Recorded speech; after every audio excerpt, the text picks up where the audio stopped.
Lepo pozdravljeni. Kot je bilo že rečeno, je tema izredno široka. Skušal sem si zastaviti vprašanje, v kakšni povezavi sta politična ikoničnost Franca Jožefa, o kateri smo pravkar slišali v odličnem referatu profesorja Vodopivca, in njegov dejanski vpliv in pomen v evropski politiki njegovega časa. Seveda vse sodbe, ki o tem sedaj nastajajo dolgo po njegovi smrti, ko je lahko biti pametno. Vendar skoraj vsi premišljevalci tega razmerja ne moremo mimo preproste ugotovitve, da Franc Jožef kot politična ikona, verjetno ne samo kot politična ikona pozne habsburške monarhije, ampak tudi kot politična ikona evropske politike, in Franc Jožef kot uspešen politik pravzaprav nista v nobenem sorazmerju. Kajti najbrž bomo morali priznati, da je bil Franc Jožef kot evropski politik neuspešen. In čeprav zato ni treba poseči po skrajni oceni Britanca Taylorja o počasi delujoči pameti Franca Jožefa, ki jo je najbolje ilustriral svojo primerjavo, da je Franc Jožef splošno volilno pravico dojel 40 let potem, ko mu je bila prvič predstavljena, se bo najbrž treba strinjati z oceno, ki sta jo podala že omenjena hči in oče Focelka, da se je, navajam, v kontekst jubilejnih praznovanj leta 1908 dobro vključila aneksija Bosne in Hercegovine, saj je zaradi nje cesar, ki je izgubil vse vojne in s tem tudi vse province, lahko nastopil kot povečevalec cesarstva. Se pravi, zunanje političnih uspehov Franca Jožefa praktično ni bilo.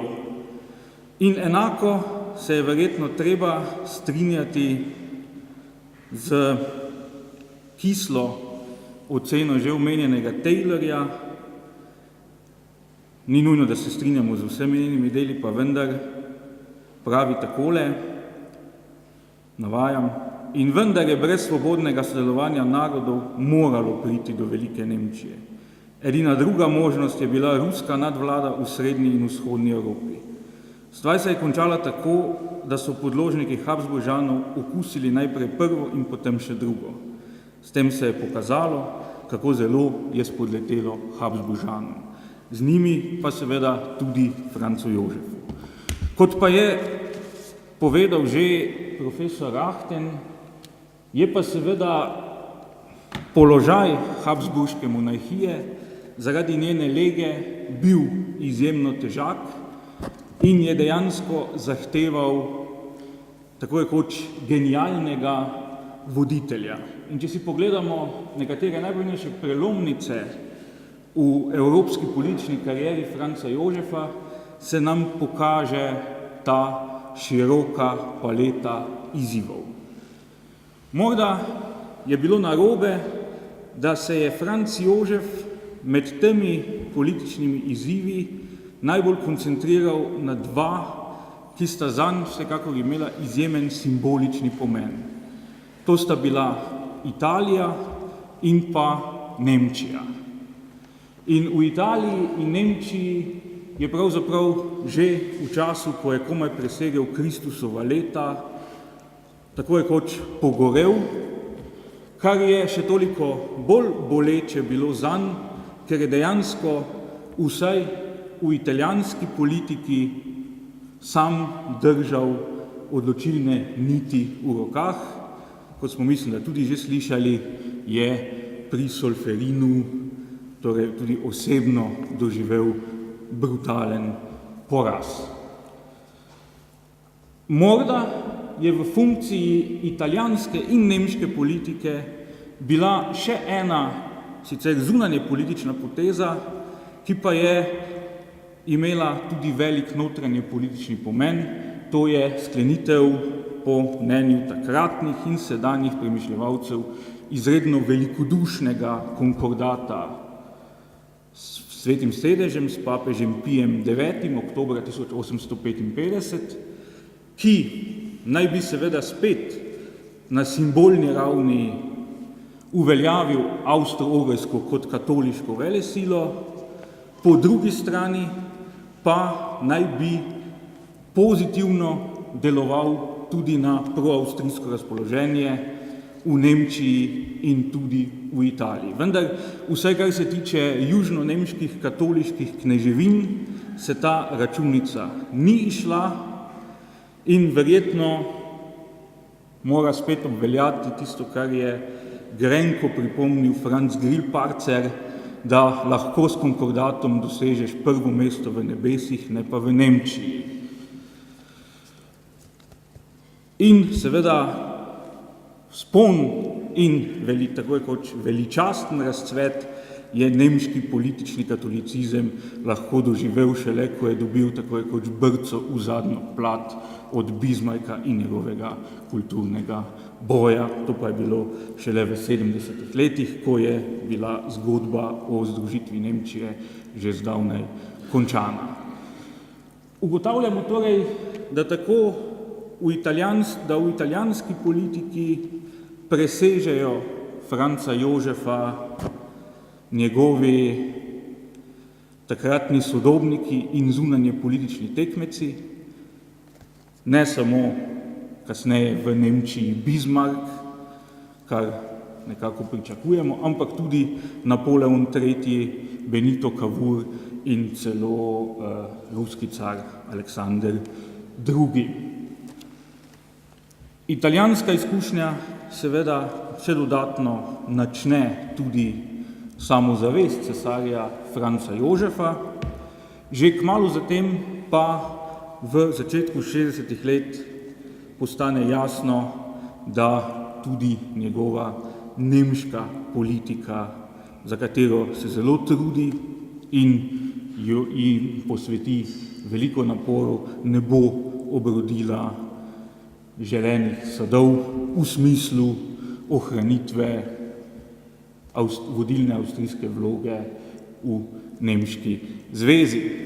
Veliko smo slišali o tem tudi pri slovenskih odzivih na Franc Jožefovo vladanje, da se je imel za nemškega kneza in to gotovo njegove izjave začetka 60. let tudi potrjujejo, saj je leta 1862 na srečanju nemških pravnikov, torej predvsem tistih pravnikov, ki so še svoje upe vsaj deloma stavili v Avstrijo na Dunaju, izjavil tudi naslednje: sem predvsem Avstrijec, a odločno nemški in si iz vsega srca želim priključitev Avstrije Nemčiji, kar je dovolj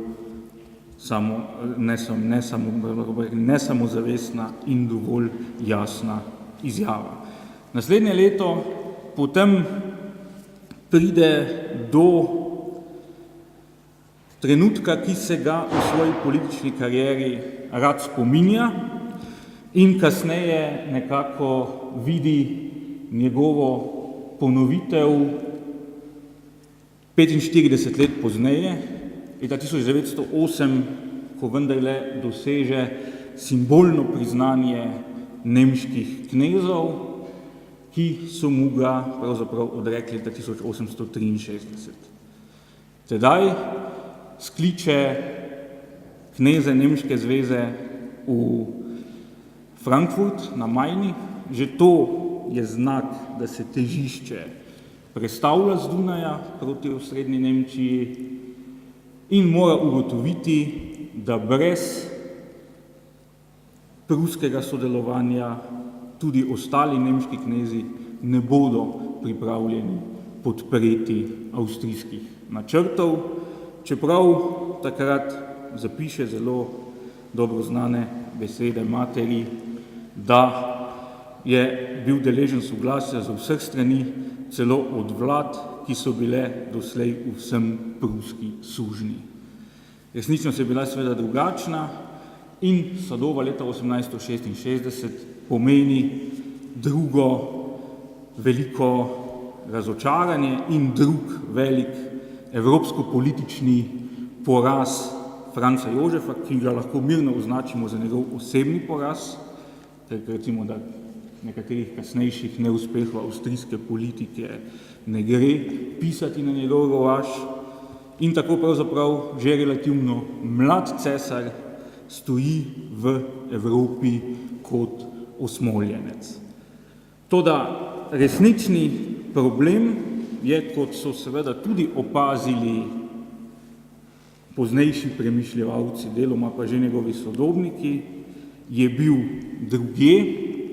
Ta problem je bil seveda, da se je potrebno ponovno pridružiti Taylorjevemu mnenju, da je resnično pomembno vprašanje za Habsburško monarhijo kljub vsej simbolni teži Italije in Nemčije bilo vzhodno vprašanje, in kot je tudi Taylor seveda v svojem neponovljivo ironičnem slogu zapisal, so avstrijski diplomati to dojeli pozno, ruski pa nikoli.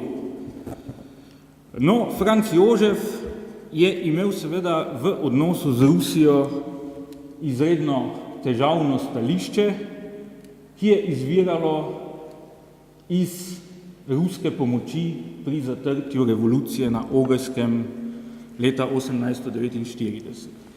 Tu se seveda ne morem spuščati v vprašanje, ki ga je tudi načel Taylor, ali je bila ta ruska pomoč nujna za zlom Ogrske revolucije, ali bi šlo tudi brez nje. Dejstvo pa je, da je postavila ta ruska pomoč Avstrijo oziroma Habsburško monarhijo v izredno težaven položaj v odnosu do zaveznika, ki je kmalu postal tudi tekmec.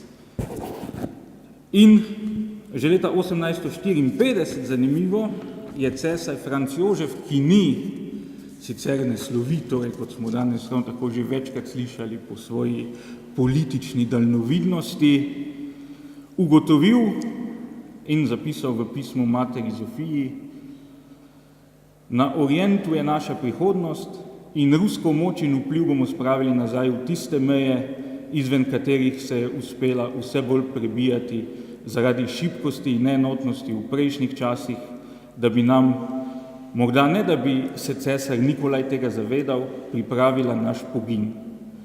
Težko je nastopiti zoper nekdanje prijatelje, a v politiki ni mogoče nič drugega in na vzhodu je Rusija vsakokrat naš naravni sovražnik. Zato lahko kot neki leitmotiv zunanje in evropske politike cesarja Franca Jožefa po velikih polomijah v Italiji in Nemčiji označimo poskuse postopnega odmikanja od te naveze, ki jo je vzpostavil Metternich kot jedro svoje zunanje politike, seveda v nekoliko drugačnih razmerah in časih. Toda na drugi strani teh prizadevanj, ki jih je tudi idejno skušal utemeljiti Andrassy, ki je že v začetku 70. let zastopal stališče, da ima Habsburška monarhija smisel svojega obstoja samo v tem, da je utrdba proti Rusiji, in kot smo videli, se je tega pravzaprav že ob krizi zaradi Krimske vojne in še prej ruske zasedbe donavskih kneževin Moldavije in Vlaške zavedal vsaj instinktivno tudi cesar Franc Jožef. Temu uvidu je nasproti stala vedno neka idejna ali celo ideološka želja po obnovitvi stare konzervativne naveze, ki ki je živela v Evropi prve polovice 19. stoletja v obliki Svete alianse. Zato seveda tudi v politiki do Rusije vidimo veliko nihanj, od navideznega uspeha s podpisom Schönbrunske konvencije v okviru oziroma v letu svetovne razstave na Dunaju, ki gotovo pomeni enega od zunanje političnih, vsaj izložbenih uspehov Habsburške monarhije, pa potem preko kriz povezanih z Bosno in Hercegovino, pa spet obnove sporazuma treh cesarjev in tako naprej. Nazadnje se je seveda uresničila slutnja Franca Jožefa, ki jo je v manj določni obliki izrazil že leta 1854, v zelo določni pa ob aneksijski krizi leta 1908, ko je zapisal oziroma izrekel besede, da ne glede na to, da zdaj vojne ni, bo vojna z Rusijo nekoč izbruhnila. Ko je do te zaostritve dejansko prišlo, pa je Habsburška monarhija imela pravzaprav že zapravljene možnosti, ki so se ponujale na nekaterih odsekih te poti, recimo v času Krimske vojne, pa potem v času dokaj tesnega sodelovanja z Veliko Britanijo v začetku zadnjega desetletja 19. stoletja, to je možnost zavezništva z zahodnimi silami, predvsem seveda z Združenim kraljestvom in pa s Francijo. Vendar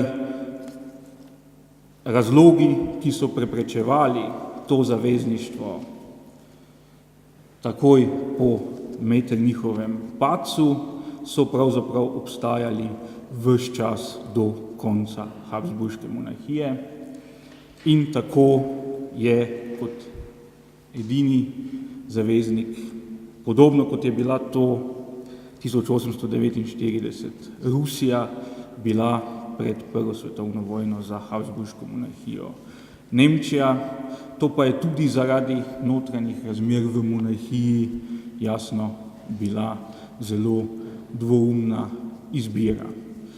Tako da bomo potem v naslednjem referatu slišali še o vlogi Franca Jožefa v Prvi svetovni vojni, zato se v to temo ne bi spuščal. Na koncu naj omenim, če je že bilo vprašanje pomena Franca Jožefa za evropsko in svetovno politiko, je seveda bilanca taka, kot sem jo napovedal na začetku. Preseneča morda, kdo vsega je pravzaprav v zunanji politiki prelisičil, na koncu pa vendarle, kar je njemu gotovo veliko pomenilo, beleži vsaj nekaj izložbenih uspehov, med katerimi je gotovo udeležba na odprtju Sueškega prekopa novembra 1869, kjer je glavna zvezda, in tudi obiski nekaterih monarhov, ki veljajo v takratni Evropi za eksotične, recimo abesinski cesar Menelik II. Je bil med njegovimi gosti.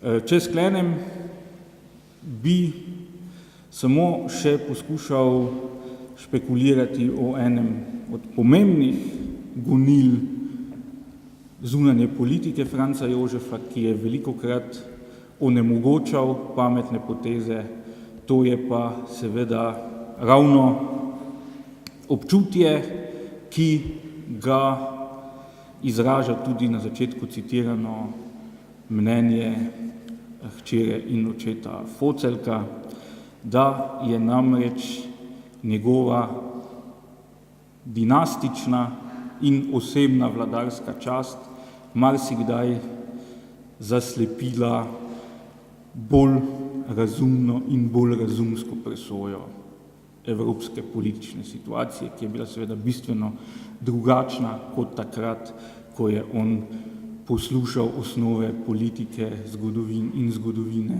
pri Metternichu, kot smo slišali že zgodaj dopoldne. Hvala lepa.